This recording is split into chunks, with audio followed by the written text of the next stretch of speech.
तो आज हम अध्ययन करने जा रहे हैं हेल्महोल्ट्ज कुंडलियों का। तो देखिए, मैं इसकी परिभाषा बताऊं उससे पहले मैं आपको इनके बारे में थोड़ा सा बता देता हूं। देखिए, यदि मेरे पास दो वृत्तीय कुंडलियां हो जिनकी त्रिज्याएं बराबर हो और जिनमें समान दिशा में समान परिमाण की धारा प्रवाहित हो रही हो और उनके केंद्रों के बीच की दूरी उनकी त्रिज्या के बराबर हो, तो यह व्यवस्था हेल्महोल्ट्ज कुंडलियां कहलाती है। आप कहेंगे सर समझ में नहीं आई। तो देखिए, जैसे आप देख रहे हैं मेरे हाथ में दो जो लेडीज कड़ा पहनती है, वो कड़े आप देख रहे हैं। थोड़ी देर के लिए मान लेते हैं ये दो वृत्तीय कुंडलियां हैं और चूंकि ये दोनों एक ही हाथ के कड़े हैं इसलिए इनकी त्रिज्याएं भी सीधी सी बात है बराबर है। और मैं थोड़ी देर के लिए मान लेता हूं कि इन दोनों में नीचे से ऊपर की ओर समान परिमाण की धारा, मान लेते हैं 2 एम्पियर की धारा दोनों में प्रवाहित हो रही है। तो सीधी सी बात, दो बात आई समझ में आपके कि दो वृत्तीय कुंडलियां हैं समान आकार की, अर्थात दोनों की त्रिज्याएं बराबर है, दोनों में समान दिशा में और समान परिमाण की विद्युत धारा प्रवाहित हो रही है इस तरह से। और ये इस तरह से रखी हुई है, इस तरह से देखिए भाई, किस अक्ष में रखी हुई है, YZ पोजीशन में रखी हुई है। तो देखिए, और इनके बीच की दूरी, जो इन दोनों केंद्रों के बीच की दूरी है वो कितनी रखी जाए, इनकी त्रिज्या के बराबर। जैसे इसकी त्रिज्या देखिए, मैं इनको बनाने का प्रयास करता हूं। जैसे ये पहली वृत्तीय कुंडली, चूंकि मैं देखो ऐसे नहीं बना सकते इनको अब, और ये दूसरी है भाई, ठीक है। इसकी जो त्रिज्या है, ये जो इसका त्रिज्या है R है और ये त्रिज्या भी क्या है, R है, और इनके बीच की दूरी ये भी कितनी है, R है। अब देखिए, आपको ऐसा लग रहा होगा क्योंकि ये दूरी ज्यादा लग रही है, नेचुरल सी ज्यादा लगी, क्योंकि मैं 3 डायमेंशनल चित्र नहीं बना सकता। मैंने पहले बताया था कि ये कुंडली इस तरह से है। अब इनटू द बोर्ड, जो नीचे बोर्ड के अंदर जाएगा हिस्सा, इस तरह से बनना चाहिए, ठीक है। बिल्कुल ये समीप समीप ये व्यवस्था रहेगी, इस तरह से होगा कि ये केंद्र है और ये केंद्र है, और इनके बीच की दूरी कैसी हो, इन दोनों कुंडलियों की त्रिज्या के बराबर हो। तो सीधी सी बात है, ये जितनी दूरी है ये त्रिज्या है भाई, और ये केंद्रों के बीच की दूरी भी क्या रहेगी, त्रिज्या के बराबर। तो थोड़ी देर आप फील कीजिए और ये मानने का प्रयास कीजिए कि ये इनटू द बोर्ड इस तरह से कुंडली है, क्योंकि मैं ऐसे नहीं बना सकता ना, मेरी मजबूरी है, ठीक है। और मैं बिल्कुल ही वृत्तीय जैसे ऐसे बना देता तो आपको बिल्कुल ही बुरा लगता कि ये R है सर और ये R है और केंद्रों के बीच की दूरी तो बहुत ज्यादा लग रही है, R के बराबर कहां है। तो आप फील कीजिए कि ये YZ प्लेन में दो कुंडलियां हैं और इनके केंद्रों के बीच की दूरी कितनी है भाई, इनकी त्रिज्या के बराबर है, और इनमें समान दिशा में, जैसे मैं मान लेता हूं भाई इस कुंडली में जो धारा है वो इस तरह से प्रवाहित हो रही है, इसमें धारा I प्रवाहित हो रही है, और इसको भी मैं मान लेता हूं कि इसमें भी धारा I प्रवाहित हो रही है क्लॉकवाइज डायरेक्शन में, ठीक है भाई, इस तरह से। तो देखिए, दोनों कुंडलियों की त्रिज्या बराबर है, दोनों कुंडलियों में समान दिशा में धारा प्रवाहित हो रही है, समान परिमाण की धारा प्रवाहित हो रही है, और दोनों कुंडलियों की बीच की दूरी भी बराबर है, अर्थात उनकी त्रिज्या के बराबर है। तो इन दोनों कुंडलियों की इस व्यवस्था को क्या बोलते हैं, हेल्महोल्ट्ज कुंडलियां। तो बात आ गई ना समझ में कि जब दो समान त्रिज्या की समान अक्षीय, इसको शुद्ध हिंदी में क्या बोलती है, समाक्षीय, ठीक है। जब दो समान त्रिज्या की समाक्षीय कुंडलियां जिनमें समान परिमाण की धारा समान दिशा में प्रवाहित हो रही हो, तो ऐसी व्यवस्था हेल्महोल्ट्ज कुंडलियां कहलाती हैं। अब इन कुंडलियों का उपयोग कहां करते हैं, तो देखिए, मैं जब आपको इससे उत्पन्न व्यंजक का सूत्र बताऊंगा तब आपको पता लगेगा कि इन दोनों कुंडलियों के द्वारा जो अक्ष के अनुदिश चुंबकीय क्षेत्र उत्पन्न होता है वो समान होता है, अर्थात समान चुंबकीय क्षेत्र उत्पन्न करने के लिए इन कुंडलियों का प्रयोग किया जाता है। तो सबसे पहले आप थोड़ी देर के लिए समझ लीजिए कि हेल्महोल्ट्ज कुंडलियों का प्रयोग किसके लिए किया जाता है, अक्ष के अनुदिश समान चुंबकीय क्षेत्र उत्पन्न करने के लिए हेल्महोल्ट्ज कुंडलियों का प्रयोग किया जाता है। अब इनके द्वारा किसी बिंदु पर उत्पन्न चुंबकीय क्षेत्र का मान हम ज्ञात करेंगे। तो देखिए, अब ये कोई दोनों कुंडलियों के बीच का कोई बिंदु, यहां ये बिंदु मैं मान लेता हूं O। चलिए, इस O बिंदु पर, ठीक है, हमें चुंबकीय क्षेत्र का मान ज्ञात करना है। अब याद कीजिए भाई, पहले आपको ले चलता हूं मैं फ्लैशबैक में, जब मैंने बताया था ना बायो-सावर्ट नियम और उसके अनुप्रयोग बताए थे, और उसमें बताया था कि एक वृत्तीय धारावाही कुंडली के कारण उसके अक्ष के अनुदिश उत्पन्न चुंबकीय क्षेत्र का मान ज्ञात करने के लिए एक व्यंजक मैंने प्राप्त किया था। पी बिंदु पर ध्यान कीजिए, जैसे ये कोई वृत्तीय कुंडली थी, इसमें आई धारा प्रवाहित हो रही है, तो इसके कारण इसके अक्ष से एक्स दूरी पर कोई बिंदु पी था, जहां चुंबकीय क्षेत्र का मान याद करने के लिए हमने दो अल्पांश लिए थे, याद आ गया ना। तो उसके लिए जो सूत्र आया था चुंबकीय क्षेत्र का मान, वो क्या था भाई, mu 0 n i r square upon 2 r square plus x square की घात 3/2। यहां समझी गई, एन क्या था, इस कुंडली में फेरों की संख्या, आई इस कुंडली में प्रवाहित धारा, आर इस कुंडली की क्या थी, त्रिज्या थी, और एक्स वो दूरी थी जहां हम अक्ष के अनुदिश चुंबकीय क्षेत्र का मान ज्ञात कर रहे थे। अब एक बात सोचिए, और दूसरी उसको ये ना तुम्हारे चुंबकीय क्षेत्र, क्योंकि सदिश राशि आप जानते हैं चुंबकीय क्षेत्र ये वेक्टर राशि है। अब इसकी दिशा ज्ञात करने का एक सरल सा नियम है भाई। सरल सा नियम क्या है कि आप दाहिने हाथ का प्रयोग कीजिए। दाहिने हाथ का प्रयोग कैसे करेंगे, थंब रूल याद रखिए आप, कि जिस दिशा में, जैसे ये कुंडली आती, चलो ये मान लेता हूं ये कुंडली है, तो इसमें नीचे से ऊपर की ओर इस तरह से धारा प्रवाहित हो रही है भाई, यही तो है, इसमें धारा इस तरह से प्रवाहित हो रही है ऊपर की ओर। तो देखिए जिस दिशा में धारा प्रवाहित हो रही है उस दिशा में तो उंगलियों को रखिए, ये रख दी मैं उंगली मैंने, क्योंकि नीचे से ऊपर की ओर जा रही है, यही है ना। तो अंगूठा की दिशा क्या बताएगी, चुंबकीय क्षेत्र की दिशा को। तो देखिए इसमें इस तरह से है ना भाई, ये कुंडली इस तरह से, तो चुंबकीय क्षेत्र की दिशा क्या होगी, एक्स अक्ष के अनुदिश, अर्थात दाएं से बाएं ओर, ये ना इस तरह से होगी, दाएं से बाएं ओर होगी, तो इस लाइन के अनुदिश होगी भाई, इधर को, है ना। चुंबकीय क्षेत्र की दिशा कहां होगी, इस लाइन में होगी, दाएं से बाईं ओर। अब इसमें भी देखिए, क्योंकि ये कुंडली में, इस कुंडली में भी धारा समान दिशा में अर्थात नीचे से ऊपर की ओर प्रवाहित हो रही है, तो उंगलियां धारा की दिशा में, अंगूठा एक्स अक्ष की दिशा में। तो इस कुंडली के कारण उत्पन्न चुंबकीय क्षेत्र भी कहां है, इस दिशा में, अर्थात दोनों कुंडलियों के कारण उत्पन्न चुंबकीय क्षेत्र की दिशा कैसी है, समान है। अतः बिंदु O पर, अतः बिंदु O पर दोनों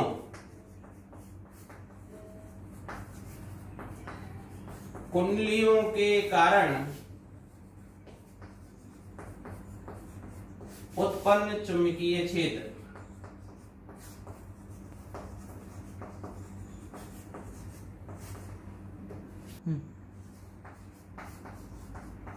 तो B बराबर B1 प्लस B2। तो B1 क्या है भाई, मैं मान लेता हूं पहली कुंडली जो P है इसके कारण बिंदु O पर उत्पन्न चुंबकीय क्षेत्र, और B2 क्या है, कुंडली Q अर्थात दूसरी कुंडली के कारण बिंदु O पर उत्पन्न चुंबकीय क्षेत्र है भाई। अब चूंकि दोनों की दिशा समान है इसलिए जुड़ जाएंगे भाई। तो देखिए अब B बराबर B1, तो पहली कुंडली के कारण बिंदु O पर उत्पन्न चुंबकीय क्षेत्र, तो देखिए इस सूत्र को लगाइए, म्यू 0 एन आई एन, मान लेता हूं इस कुंडली में भी फेरों की संख्या कितनी है, कैपिटल एन है, आर इसकी भी त्रिज्या है भाई, n i r square upon, यहां आ जाइए 2 r square plus x square. अब यहां बात आ गई कि एक्स क्या है, वो दूरी है। तो भाई देखिए O1 से O की दूरी कितनी है, r/2, आई ना बात समझ में। अरे भाई दोनों कुंडलियां एक ही अक्ष पर हैं, इनके बीच की दूरी कितनी है, कैपिटल R। तो ये तो मध्य बिंदु है ना भाई, तो मध्य बिंदु पर ही निकाल रहा हूं वो, तो मध्य बिंदु कितना होगा, r/2, और ये भी क्या हो जाएगा, r/2, O1 O r/2, O2 r/2, ठीक है। अर्थात मैं केंद्र से कितनी दूरी पर, त्रिज्या के आधे के दूरी पर क्या निकाल रहा हूं, चुंबकीय क्षेत्र निकाल रहा हूं। तो x का मान कितना होगा भाई, r/2, इसको ध्यान रखना भाई। तो देखिए r square plus x square, तो एक्स स्क्वायर की जगह क्या लिख देता हूं मैं, r/2 का वर्ग, और इसको देखिए बड़ा कोष्टक लगा देता हूं। अब पूरे कोष्टक की घात कितनी है, 3/2 प्लस, प्लस क्यों लिख रहा हूं, क्योंकि दोनों कुंडलियों के कारण उत्पन्न चुंबकीय क्षेत्र की दिशा कैसी है, समान, इसलिए दोनों चुंबकीय क्षेत्र जुड़ेंगे। ठीक है भाई। अब दूसरी कुंडली पर आ जाइए। चूंकि दोनों कुंडलियां समान हैं तो फेरों की संख्या इसमें भी n ही मानेंगे भाई। तो सूत्र लगा दीजिए, μ0 n I, धारा भी I है, त्रिज्या r है, तो μ0 n I r²/2। उसी तरह बड़ा कोष्टक ही लगाएं क्योंकि बाद में हमें बदलना पड़ेगा। तो r² प्लस, अब क्या लिखूं, वही r/2, पर देखिए इसको अगर मैं प्लस एक्स अक्ष मानूं इधर को, तो इधर को माइनस हो जाएगी ना, तो वैसे कोई फर्क नहीं पड़ेगा। तो मैं सही लिखना चाहें आप तो माइनस r/2 लिखें और इसका वर्ग और ये घात 3/2। अब देखिए भाई कॉमन क्या आ गया इसमें, μ0 n I r²/2, ये पूरा कॉमन आ गया ना। यहां से क्या रह गया, 1/r² प्लस r²/4, r/2 का वर्ग क्या हो जाएगा, r²/4 और इसकी घात 3/2 प्लस यहां से 1/r² प्लस माइनस r/2 का स्क्वायर भी क्या होगा, r²/4 और इसकी घात 3/2। अब सोचिए, देखिए अब यहां देखिए r² को मैं कॉमन निकालूं तो देखिए ध्यान से, r² के ऊपर घात कितनी लगी हुई है, 3/2, r² के ऊपर घात 3/2। तो जब घात के ऊपर घात हो तो घात का हो जाता है गुणा, तो 2 से 2 कैंसिल, तो r³ भाग आ जाएगा। तो देखिए अब यहां समझिए, तो b बराबर μ0 n I r²/2 और मैं r को बाहर निकाल लेता हूं तो ये क्या हो जाएगा, r³। ठीक है, और इसको जोड़ दीजिए तो 1 प्लस 1/4, मैंने r को बाहर निकाल लिया r³ के रूप में, तो 1 प्लस 1/4 कितना हो जाएगा, 5/4। अब 5/4 की घात कितनी है, 3/2, इसको सरल कर लीजिए भाई, 5/4 की घात 3/2, ये ना। तो देखिए 5 की घात 3/2 का मतलब क्या है, 5√5 भाई, 5 एक बार तो पूरा, इसको कैसे लिख सकते हैं, 1 और 1/2। तो देखिए 5√5 और 4 को क्या लिख सकता हूं मैं, 2 की घात 2 और इसकी घात 3/2 करेंगे तो ये कैंसिल हो जाएगा, तो 2 की घात 3 अर्थात 8 हो जाएगा। तो ये कितने हो जाएंगे, 2, 1 और 1 2 है भाई, तो मैं ऊपर 2 का गुणा भी कर देता हूं। ठीक है, और टोटल कितना हो जाएगा, क्योंकि ये ऊपर चला जाएगा 8 और नीचे क्या बच जाएगा, 5√5। ये बात समझ में आ गई ना भाई, 1 और 1 2, क्योंकि ये समान है बिल्कुल नीचे हर, तो ये डबल हो जाएगा। तो मैंने 2 का गुणा यहां कर दिया, ये 2 इस सूत्र का था। ठीक है, इसको सरल करके मैंने क्या बना दिया भाई, 2 की घात 2 घात 3, तो 8 ऊपर आ जाएगा और नीचे 5√5। आप सरल कर लेना भाई। तो देखिए अब इसमें ये तो 2 से 2 कैंसिल हो गया, ऊपर क्या बचा भाई, 8 μ0। ठीक है, n I, अब चूंकि ये r² है, ये r³ है, तो नीचे क्या हो जाएगा, 5√5r। इतना वो किसके अनुदिश, अक्ष के अनुदिश। ठीक है, O1 O2 के अनुदिश होगा। ठीक है, इसलिए इन हेल्महोल्ट्ज कुंडलियों का उपयोग इसके रूप में किया जाता है, समान चुंबकीय क्षेत्र उत्पन्न करने के लिए किया जाता है। तो ये क्या है, युग्म है, कुंडलियों का युग्म है, जो दोनों कैसी हैं, समान कुंडली है, समान त्रिज्या की है, समान फेरों की संख्या है, समान मान की धारा प्रवाहित हो रही है, समान दिशा में हो रही है, और बीच की दूरी भी कितनी है, त्रिज्या के बराबर। दोनों कुंडलियों की त्रिज्या के बराबर उन दोनों केंद्रों के बीच की दूरी है। यह व्यवस्था क्या कहलाती है, हेल्महोल्ट्ज कुंडलियां। परिभाषा को ढंग से याद कर लेना, भूलने की दर ज्यादा है। ठीक है, अब देखिए अगर इसको मैं सरल कर लूं, 8 और 5√5 को कैलकुलेटर की सहायता से अगर आप इसको सरल करें तो ये निकल के आ जाता है 0.716 के लगभग। ठीक है। इसको अगर मैं सरल कर लूं, देखिए कैलकुलेटर से सरल कर लेना आप, √5 का मान निकाल लेना, फिर 5 से गुणा करके देख लेना, और ये 8। तो इनको पेपर में सरल करें उसकी बजाय याद कर लो भाई। आप कैसे याद कर लेते हैं, इसको सरल करने के बाद इसको ऐसे याद कर लेना 0.716, ठीक है, μ0 ni अपॉन r, ये आ गया भाई। आप देखिए एक सेकेंड, इसको मैं मिटा देता हूं यहां से। याद है ये सूत्र बहुत अच्छा है, काम में आएगा। कभी कभी इस सूत्र को थोड़ा तोड़ मरोड़ के नहीं और पूछ लेते कैसे। देखिए अब मैं इसमें थोड़ी सी ट्रिक खेलता हूं, मैं ऊपर नीचे 2 का गुणा कर देता हूं, ठीक है। गुणा करना भाई, ये कितना हो जाएगा, ऊपर 2 का गुणा करो, ये कितना हो जाएगा, 2 चिक्की 12, 2 1 2 और 1 3, 2 7 14 और 1 15, 1.5, 2 7 14, हाँ नहीं 2 1 2 1 3, सॉरी 1.4 3 2 और μ0 ni अपॉन, देखिए 2r। इसको याद करना भाई, ये क्या है, कुंडली के केंद्र पर उत्पन्न चुंबकीय क्षेत्र का मान। याद आ गया ना, ये क्या है, magnetic field at the centre of circular current carrying coil. याद आ गया ना। तो देखिए इसको कैसे लिख सकता हूं कि B अर्थात कुल चुंबकीय क्षेत्र का मान किसके बराबर होगा, 1.432 B केंद्र के।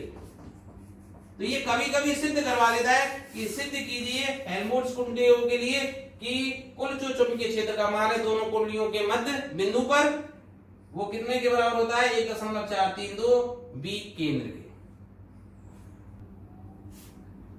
तो देखिए आप कह रहे हो, अगर हो सकता है आप भूल गए हो कि सर ये μ0 ni अपॉन 2r की बजाय आपने B केंद्र कैसे लिख दिया। तो अभी बताया था ना कि एक वृत्तीय कुंडली, जैसे ये वृत्ताकार कुंडली थी, इसके अक्ष से x दूरी पर उत्पन्न चुंबकीय क्षेत्र का मान ज्ञात करने के लिए अर्थात BP अर्थात P बिंदु पर जो सूत्र बताया था क्या था, μ0 ni r² upon 2 r² plus x²। अब मुझे मानक कुंडली के केंद्र पर निकालना है, बिंदु O पर। तो O बिंदु पर x का मान क्या रख देंगे हम, 0। तो इसमें x बराबर 0 रख दीजिए, जिस घात 3/2 और भूल गया था मैं। तो इसमें अगर x बराबर 0 रखेंगे तो ये टर्म 0 हो जाएगी। अब r की घात कितनी, r² की घात 3/2 है, तो 2 ये कट जाएगा। तो कितना रह जाएगा भाई, B केंद्र अर्थात O बिंदु पर कितना हो जाएगा, μ0 ni r² अपॉन 2 और ये r3, ठीक है। तो ये कैंसिल आउट हो जाएगा, r बचेगा। तो μ0 ni upon 2r, μ0 ni upon 2r, इसलिए मैंने इसको क्या लिख दिया है भाई, B केंद्र लिख दिया है, ठीक है। तो देखिए हम एक आंकिक प्रश्न ले लेते हैं। हेल्महोल्ट्ज जो कुंडलियां मैंने अभी बताई हैं, इस व्यवस्था में मान लेते हैं प्रत्येक कुंडली में फेरों की संख्या 25 है और उनकी त्रिज्या 10 सेंटीमीटर मान लेते हैं, और दोनों कुंडलियों में प्रवाह धारा का मान अगर हम 0.1 एम्पियर लें तो दोनों कुंडलियों के मध्य में उत्पन्न चुंबकीय क्षेत्र का मान ज्ञात कीजिए। तो देखिए इस प्रश्न में क्या दिया है भाई, दिया है कुंडली में फेरों की संख्या, दोनों कुंडलियों में फेरों की संख्या n का मान कितना दिया गया है, 25 फेरे हैं भाई। और जो त्रिज्या है दोनों कुंडलियों की वो कितनी है, 10 सेंटीमीटर। और 10 सेंटीमीटर को मैं क्या कह सकता हूं, 0.1 मीटर। इसी तरह दोनों कुंडलियों में प्रवाहित धारा I और I का मान कितना है, 0.1 एम्पियर। अब देखिए दोनों कुंडलियों के मध्य में जो बिंदु O था उस पर उत्पन्न चुंबकीय क्षेत्र का मान अभी हमने देखा था कि B कितना था भाई, 0.716 μ0 ni अपॉन r, यही था ना भाई। इसमें मान रख दीजिए 0.716 इंटू μ0 का मान आप जानते ही 4 पाई, पाई की जगह 3.14 लिख दीजिए, और 10 की पावर -7, ध्यान रखना 4 पाई 10 की पावर -7। n का मान 25 रख ही देंगे आप, और I का मान कितना रख देंगे, 0.1 एम्पियर अपॉन R, और R का मान क्या रख देंगे, 0.1 मीटर। तो देखिए 0.1 से 0.1 कैंसिल आउट हो जाएगा। इसको आप सरल कर लेना, और सरल करने पर कितना आ जाएगा भाई, 2.25 2.25 into 10 to the power minus 5 Tesla minus, ठीक है, 2.25 गुणा 10 की घात -5 टेस्ला। तो देखिए दूसरा आंतरिक प्रश्न है, दो समाक्षीय कुंडलियां L1 और L2 आप चित्र में देख रहे हैं, जिनकी त्रिज्याएं क्रमशः 3 सेंटीमीटर और 4 सेंटीमीटर है। दोनों को चित्रानुसार रखा गया है। जैसे ये जो दूरी है पॉइंट O की, पहली कुंडली से 4 सेंटीमीटर और दूसरी कुंडली L2 से 3 सेंटीमीटर है। अब आप जैसा देख रहे हैं, पहली कुंडली में प्रवाह धारा का मान 1 एम्पियर है, ठीक है, ये कितना है 1 एम्पियर मान लेता हूं मैं, इसको आई आपको लग रहा हो 1 एम्पियर, ठीक है, और जो धारा की दिशा इतनी है। अब वो पूछ क्या रहा है कि कुंडली L2 में धारा का मान व दिशा क्या होगी यदि बिंदु O पर कुल चुंबकीय क्षेत्र का मान 0 हो। अब आप सोचिए पूछ क्या रहा है कि दूसरी कुंडली जो L2 है, इसमें धारा की दिशा नहीं दे रखी है, धारा की दिशा और मान क्या होगा, कब, कौन सी कंडीशन में, यदि बिंदु O पर, जो दोनों कुंडलियों के बीच में है, ये बीच बिल्कुल नहीं कह सकते थे क्योंकि 1 से 4 है और 1 से 3 सेंटीमीटर है, बिंदु O पर कुल चुंबकीय क्षेत्र का मान कितना हो, 0 हो। अब आप एक बात सोचिए, यदि दोनों कुंडलियों में प्रवाहित धारा की दिशा समान हो तो क्या 0 हो सकता है? नहीं हो सकता, क्योंकि उस कंडीशन में चुंबकीय क्षेत्र की दिशा क्या होगी, समान होगी। याद है ना आपको? तो कब 0 हो सकता है, जब दूसरी कुंडली में प्रवाहित धारा की दिशा पहली कुंडली में प्रवाहित धारा की दिशा के क्या हो, विपरीत, तभी तो विपरीत दिशा में चुंबकीय क्षेत्र उत्पन्न होगा, ठीक है। अब तो दोनों ही की दिशा में बाएं से दाएं होगा, ठीक है, इस तरह से होगा, अक्ष के अनुदिश होगा। तो इसके लिए भाई मैं लिख देता हूं, चलो, बिंदु O पर जो चुंबकीय क्षेत्र, कुल चुंबकीय क्षेत्र का मान 0 तभी हो सकता है जब दूसरी कुंडली में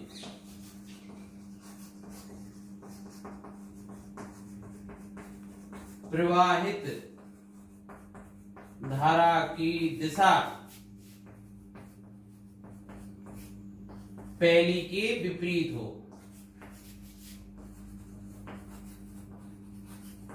पहली कुंडली की दिशा के विपरीत हो, ठीक है भाई, विपरीत होगा, ठीक है। क्यों विपरीत, कब विपरीत तो हो जाएगा, और 0 कब आएगा, जब पहली कुंडली के कारण जो उत्पन्न चुंबकीय क्षेत्र है वो दूसरी के कारण उत्पन्न चुंबकीय क्षेत्र के बराबर हो मान में, और दिशा कैसी हो, विपरीत, तभी तो 0 आएगा। तो मैं क्या लिख सकता हूं कि पहली कुंडली के कारण O पर उत्पन्न चुंबकीय क्षेत्र, इस कंडीशन में क्या होगा कि पहली कुंडली L1 के कारण बिंदु O पर उत्पन्न चुंबकीय क्षेत्र बराबर होगा L2, अर्थात दूसरी कुंडली के कारण O पर उत्पन्न चुंबकीय क्षेत्र के। अब सोचिए भाई, आपको पता है कि वृत्ताकार कुंडली के कारण किसी बिंदु P पर, उसके केंद्र से किसी बिंदु P पर उत्पन्न चुंबकीय क्षेत्र का जो मान था, आपको याद ही है ना भाई, क्या है भाई, μ0 n। अब n चूंकि कुंडली में फेरों की संख्या जहां दे ही नहीं रखी है तो आप इसको सूत्र में इस्तेमाल मत कीजिए।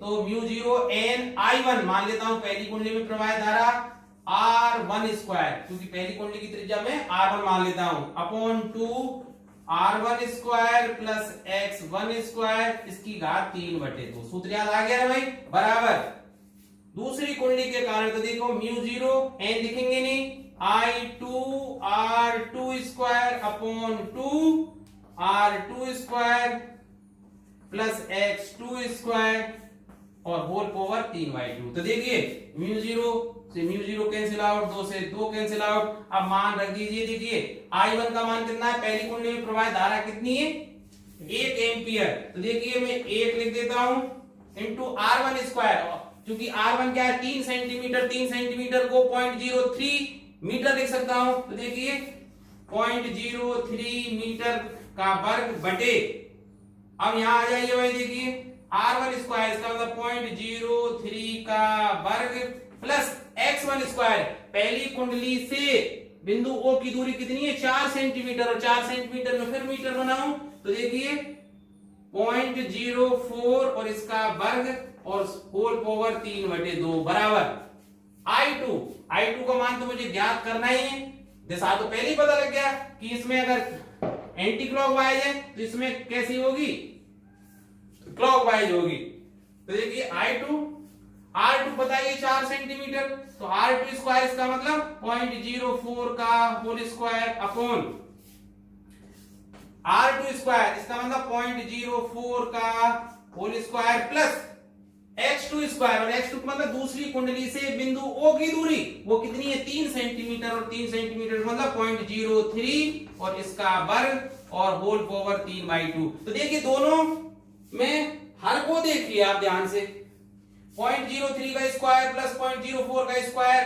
की होल पावर 3/2, तो वही है ना, तो कैंसिल आउट। ठीक है, तो अब देखिए 0.03 का वर्ग क्या हो जाएगा, क्योंकि दशमलव के 2 अंक बाद वर्ग है तो ये हो जाएगा 0.0009 बराबर I2। अब 0.04 का वर्ग करेंगे तो हो जाएगा 0.0016। अब मुझे I2 का मान ही ज्ञात करना है, तो I2 बराबर हो जाएगा 0.0009 अपॉन 0.0016। देखिए दशमलव के 4 अंक है, ये भी 4 अंक है, तो दशमलव कैंसिल आउट हो जाएगी 9/16 एम्पियर। अर्थात दूसरी कुंडली में जो प्रवाहित धारा का मान है वो कितना हो जाएगा 9/16 एम्पियर के। और अगर इसको सरल करना चाहें तो आप सरल भी कर लेना भाई, 9 में 16 का भाग दे लेना, तो दशमलव लगा के 16 पंजे 80, फिर 10 बचे 16 छिक्की 96, तो ये हो जाएगा I2 बराबर 0.56 एम्पियर। ठीक है, धारा का मान कितना होगा 0.56 एम्पियर, और दिशा क्या होगी पहली कुंडली की दिशा के विपरीत दिशा, और पहली कुंडली में प्रवाहित धारा कैसी है एंटी क्लॉकवाइज, इस तरह से जा रही है, तो इसमें कैसी होगी इस तरह से क्लॉकवाइज। ठीक है, इसमें धारा की दिशा ये होगी। तो ये है प्रश्न जो आप बोर्ड पर आप देख रहे हैं, आपके समझने की दृष्टि से बहुत ही महत्वपूर्ण है, आपको बहुत कुछ समझा के जाएगा ये प्रश्न। देखिए कि दो समाक्षीय कुंडली आप जो देख रहे हैं P और Q, जिनकी त्रिज्याएं, दोनों की त्रिज्याएं समान है भाई, R है, और दोनों के केंद्रों के बीच की दूरी कितनी है 2R है। ठीक है भाई, इन दोनों में जो धारा का मान है वो देखिए पहली में क्लॉकवाइज I धारा है और दूसरे में एंटी क्लॉकवाइज 2I धारा है। ठीक है, अब वो क्या पूछ रहा है, बिंदु O पर कुल चुंबकीय क्षेत्र अर्थात नेट चुंबकीय क्षेत्र का मान ज्ञात करना है। अभी बात सोचिए कि बिंदु O पर कुल चुंबकीय क्षेत्र का मान क्या होगा भाई, पहली कुंडली के कारण बिंदु O पर उत्पन्न चुंबकीय क्षेत्र का मान वो किस दिशा में, दिशा भी निर्भर करती है ना, क्योंकि दोनों में इस समय प्रवाहित धारा की दिशा विपरीत है। ठीक है, तो ऑब्वियस बात है कि चुंबकीय क्षेत्र का जो मान है वो भी अलग अलग होगा, क्योंकि धारा का मान भी अलग अलग है और दिशा भी अलग अलग होगी। तो दिशा अब की बार ढंग से समझ लेना भाई। तो देखिए भाई, पहली कुंडली P के कारण बिंदु O पर उत्पन्न चुंबकीय क्षेत्र, और उसको मैं दे देता हूं B1 नाम। तो B1 बराबर क्या होगा, μ0 n I R square upon 2R² plus x², इसकी घात 3/2। तो देखिए μ0, ठीक है, n नंबर ऑफ टर्न दिया हुआ ही नहीं है तो आप छोड़ दीजिए, इसको n को छोड़ देते हैं। तो I का मान I है इसमें, R1 ठीक है वो कितनी है स्मॉल r है, तो R² अपॉन 2R² की जगह R², क्योंकि त्रिज्या कितनी है कैपिटल R की बजाय स्मॉल r है इसमें, प्लस एक्स स्क्वायर। अब देखिए पहली कुंडली के केंद्र से ओ की दूरी, अब देखिए कुल दूरी कितनी है 2r, तो सीधी सी बात है ये r होगी, अर्थात OC1 r के बराबर है और OC2 भी r के बराबर है। तो केंद्र से दूरी भी कितनी है, त्रिज्या के बराबर, इसलिए इसको भी r स्क्वायर लिख दूंगा, x के स्थान पर r, क्योंकि x स्क्वायर है इसलिए r स्क्वायर और इसकी घात 3/2। तो अब इसको देखिए भाई सरल कर लीजिए, mu 0 I r square upon 2। अब देखिए ये दो की, ये देखिए कितना हो जाएगा भाई, सोचिए आर स्क्वायर को मैं बाहर निकालूंगा तो आर स्क्वायर की घात 3/2, 2 से 2 तो आर की घात 3 आ जाएगा, और ये 1 प्लस 1 की घात 3/2, इसका मतलब 2√2 और हो जाएगा। तो देखिए ये कैंसिल आउट हो जाएगा, तो टोटल बच गया कितना, म्यू 0 I अपॉन 2 दूनी 4, 4√2 r के।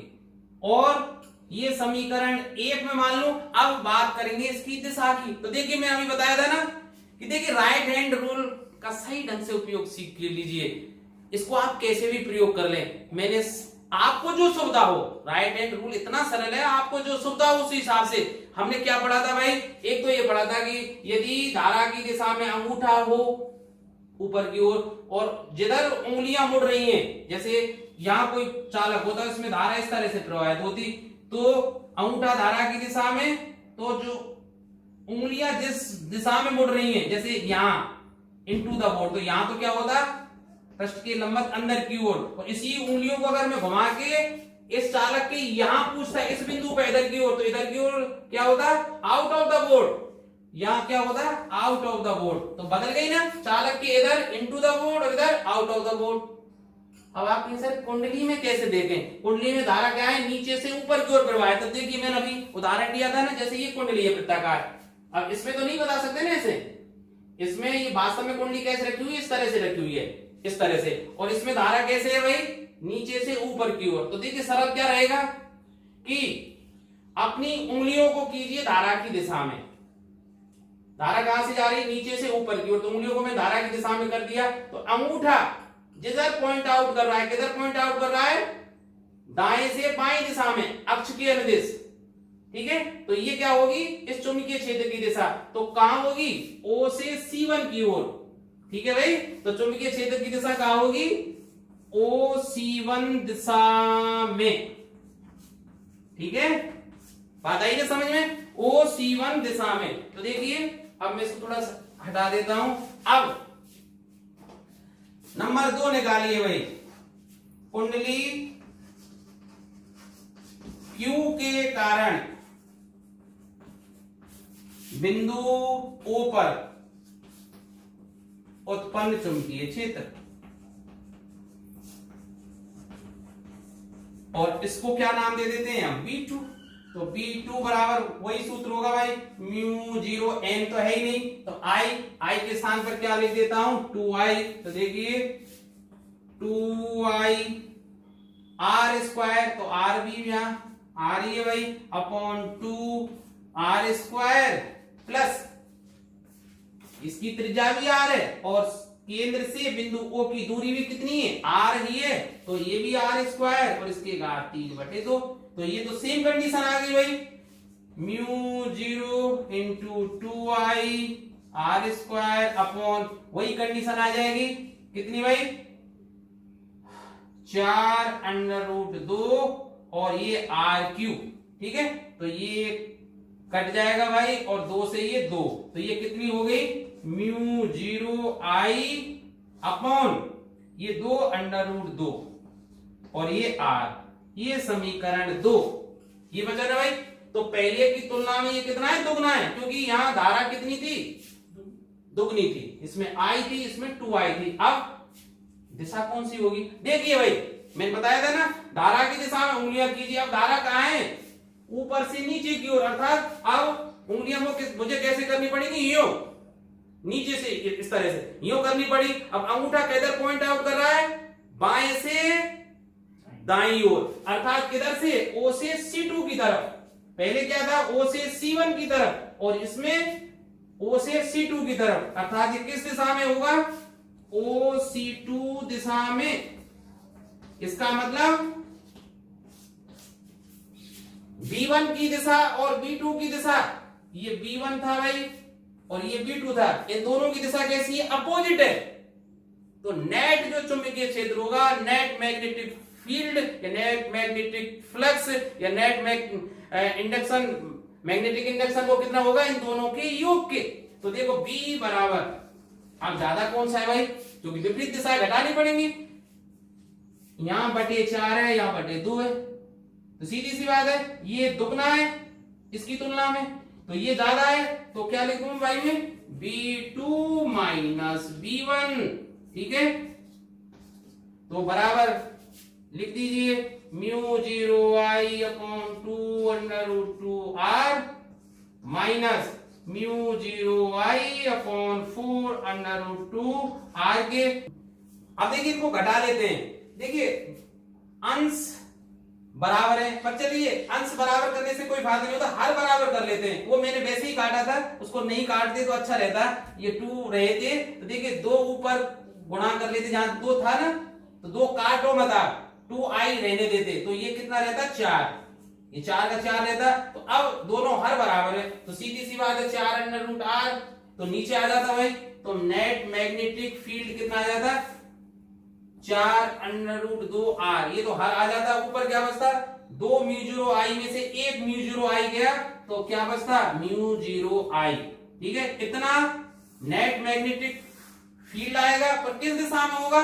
ज्यादा की दिशा में। भाई किस में से घटाया था? B2, और B2 की दिशा क्या था?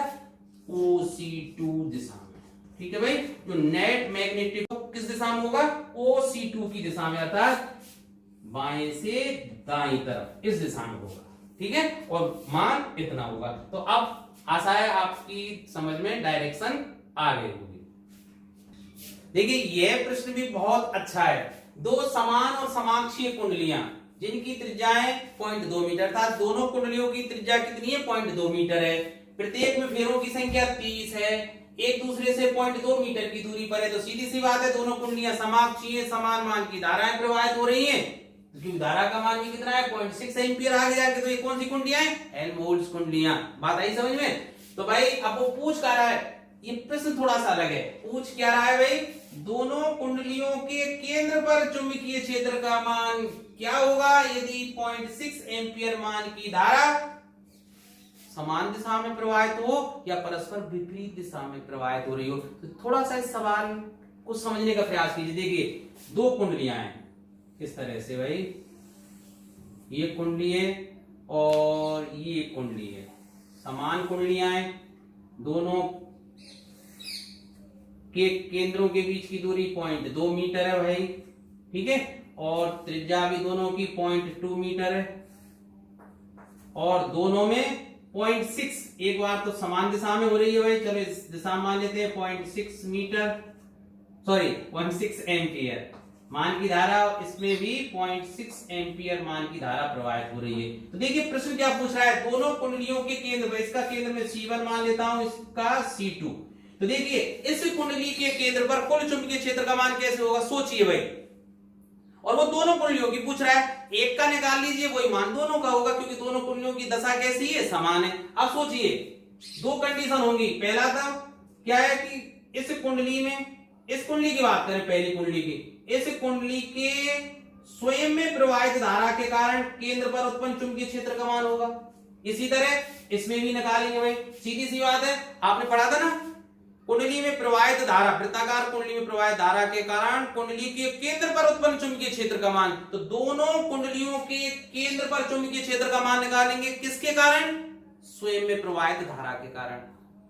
थोड़ा समझ में आया कि नहीं आया, थोड़ा सा दिमाग पर जोर दीजिए भाई। दो कंडीशन होंगी, एक तो आप पहले इस कुंडली को हटा दीजिए, इस कुंडली में 0.6 एम्पियर की धारा प्रवाहित हो रही है, 0.2 इस मीटर इसकी त्रिज्या है, तो क्या इस 0.6 एम्पियर की धारा के कारण कुंडली के केंद्र पर चुंबकीय क्षेत्र उत्पन्न नहीं होगा, होगा। इसी तरह इस कुंडली के केंद्र पर भी चुंबकीय क्षेत्र उत्पन्न होगा, एक तो ये हुआ।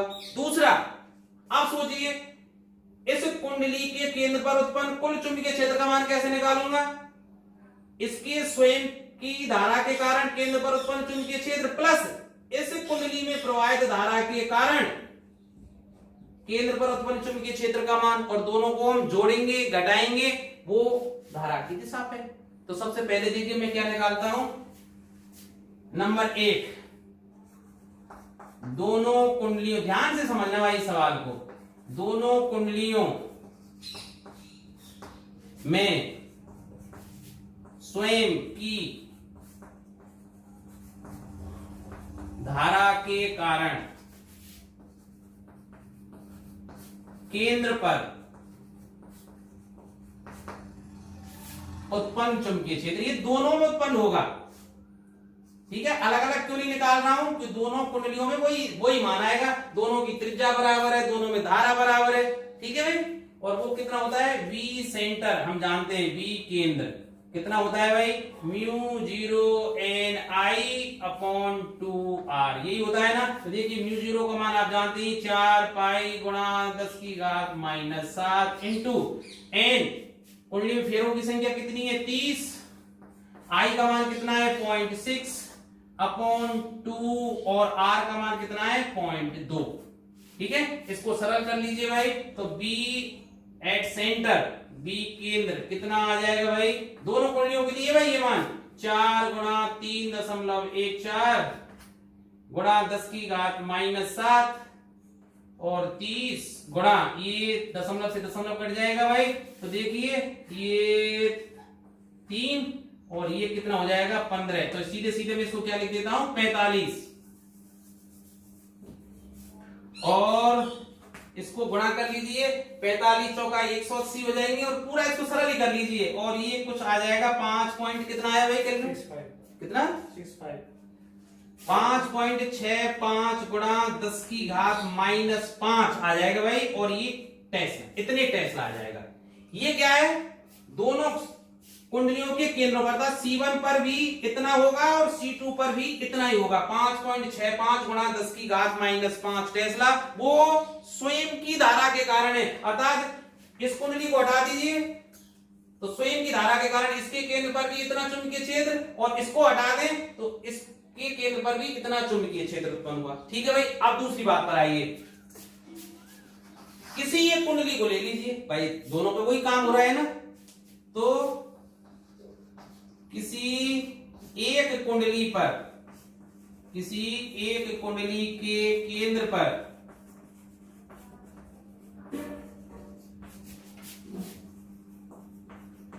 दूसरी कुंडली के कारण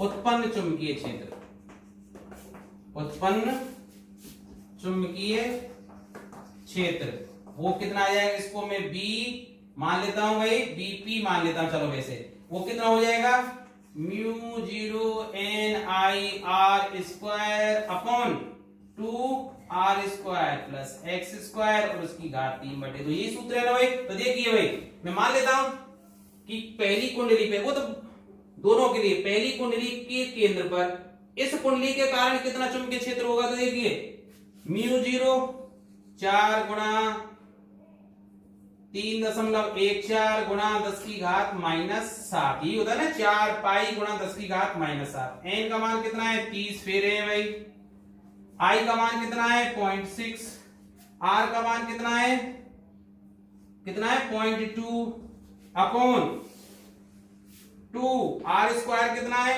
0.2 का वर्ग प्लस x स्क्वायर, और x स्क्वायर कितना है भाई, इस C1 की सीट भाई, इस कुंडली के कारण, दूसरी कुंडली के कारण बिंदु C1 पर उत्पन्न चुंबकीय क्षेत्र, तो केंद्र से C1 की दूरी कितनी है, ये दूरी, इस बिंदु P की दूरी कितनी है 0.2 मीटर, तो 0.2 का स्क्वायर और इसकी घात 3/2।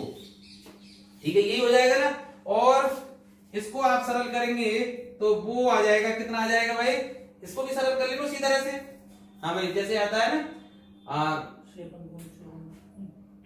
2.05 गुणा 10 की घात -5 टेस्ला। ठीक है भाई, अब देखिए पहली कंडीशन में आ जाइए, यदि दोनों में समान दिशा में धारा प्रवाहित हो, आप जानते हैं अगर समान दिशा में दोनों में धारा प्रवाहित होगा तो चुंबकीय क्षेत्र की दिशा क्या होगी, समान होगी, तो दोनों चुंबकीय क्षेत्र जुड़ जाएंगे, तो दोनों कुंडलियों के केंद्रों पर वो मान बराबर होगा, दोनों के लिए लागू होगा भाई। नंबर 1,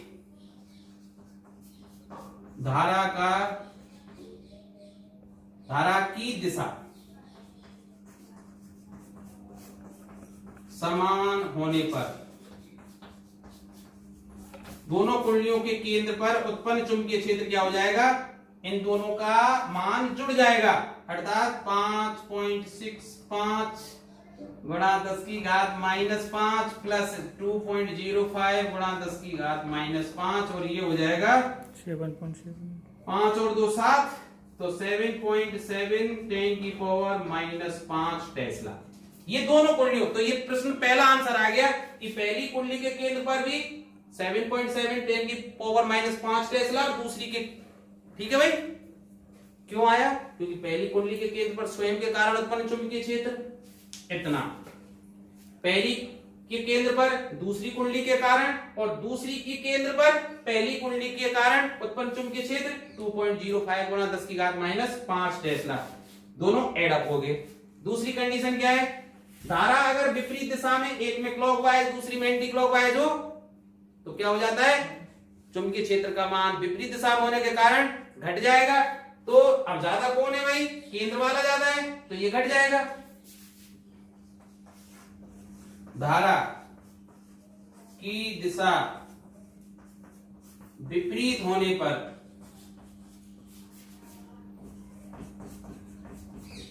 दोनों के केंद्र पर, ये दोनों के लिए लागू है भाई, दोनों के केंद्र पर कुल चुंबकीय क्षेत्र, यही भाषा मुझे पहले लिखनी चाहिए थी। धारा की दिशा समान होने पर दोनों कुंडलियों के केंद्र पर कुल चुंबकीय क्षेत्र का मान, ठीक है, क्योंकि बोर्ड पे मुझे जगह बचानी थी इसलिए मैं नहीं लिखा था, तो अब थोड़ा लग रहा था कि भाई स्पेस है इसलिए लिख दिया है मैंने। तो धारा की दिशा विपरीत होने पर दोनों के केंद्र पर कुल चुंबकीय क्षेत्र B आ जाएगा, दोनों को घटा दीजिए, अर्थात 5.65 गुणा 10 की घात -5 टेस्ला से घटा दीजिए 2.05 इंटू 10 की पावर -5 टेस्ला, तो ये आ जाएगा भाई 3.60 3.6 इंटू 10 की पावर -5 टेस्ला, ठीक है। ये दोनों, इसके केंद्र पर भी इतना ही होगा और इसके केंद्र पर भी इतना ही होगा।